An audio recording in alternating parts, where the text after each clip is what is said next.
just an hour or even half an hour with your plants, watering them, talking to them, connecting with the earth itself is very therapeutic. So Grow with Honeybee is a initiative that started off with just myself growing my own plants, and it has blossomed into an online movement where I try to facilitate others who are also trying to grow their own food. So the nursery is online based, and we're currently in my little hub where I process and send out my orders. My government name, Melissa, actually means honeybee, and I have fallen in love with the alias over time. And when I fell in love with growing plants, I just thought everything correlated, like it was kind of destined, because the honeybee has a key role to play in pollination and having fruits growing all over the world. So I just said, grow with honeybee. When I was at home, I started working from home in the beginning of the pandemic when everybody was, diverting to home, and it was really just myself at home with my boys, trying to entertain ourselves. I also saw the need to have some kind of self-sustainability as it relates to what it is that I could provide for myself, because I was really originally scared to go out there. So I was like, you know what, let me try and start growing my own tomatoes or at least peppers. So it really just started off as that, and I originally started documenting it via videos and short stories on Instagram, and people kept messaging me about where I was getting stuff or if I have them available for sale.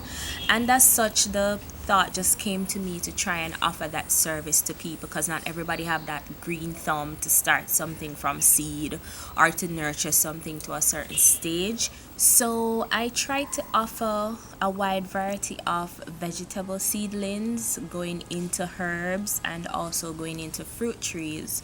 So I have a little bit of everything. I won't say I have everything, but just a little bit here and there. What I might offer as well, sometimes are seasonal, because sometimes they're not in season at the moment, or it's not the right time to propagate. So sometimes I won't have them, or whatever I can go somewhere, get my hands on some stuff, I would offer those as well. I always encourage people to start with what they have. If you look around, you see a lot of buckets in my gardens. I use buckets, I drill holes in them, I use bottles, because I'm big on recycling. So you don't have to be all fancy and go out there and buy 50 million things just to start. If you have a big water bottle, you can cut that in half, put some holes in it, and that's a container that you can grow stuff out of. If you have papaya fruits, cantaloupes, depending on what you eat, tomatoes, mostly people always have those little things, peppers. When you're throwing out your cuttings and the seeds are there, you can literally just start from that, and then now, based off your needs or what you think you find a niche in, you can go from there. I am entering into my 2-year anniversary since I've started this journey. So it's been roughly 2 years now since I've started trying to grow my own food. Roughly a little bit over a year since it has been like a business. It's really just to keep the momentum going.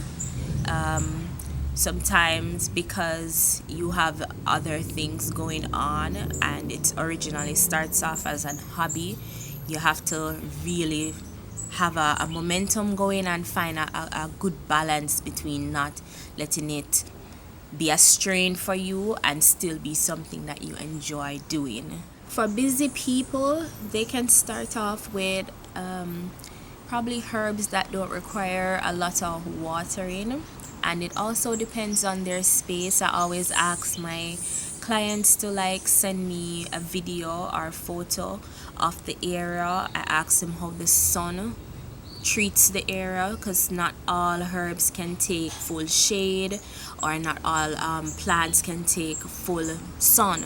So it depends on what their setup is like and their schedule. So if there's somebody that are always on the road and they only come like at home in the weekends. Maybe a plant that requires 2 to 3 waterings per week, it was something that they can acquire. My spearmint and my lemon balm sometimes, and definitely cilantro.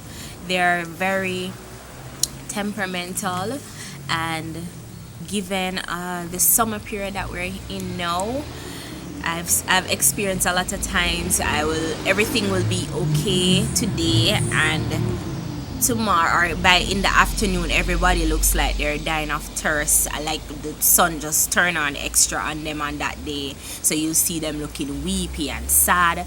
So some of these mints do require extra attention, especially during the summer period now. The easiest for me is probably rosemary. It doesn't require a lot of watering. I water it like twice for the week, and it just still stands. It loves the sun, so it doesn't mind the heat, and you just give it some watering every now and again. So rosemary is pretty easy for me to grow. Yeah, the main benefit for me is being in touch with nature. It's very relaxing and fulfilling to sometimes you might be tense and stressed out, and then just an hour or even half an hour with your plants, watering them, talking to them, connecting with the earth itself is very therapeutic.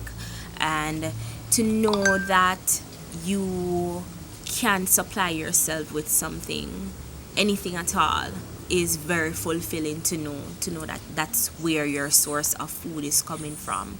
So I definitely recommend people to start off doing anything at all, growing any type of plant itself.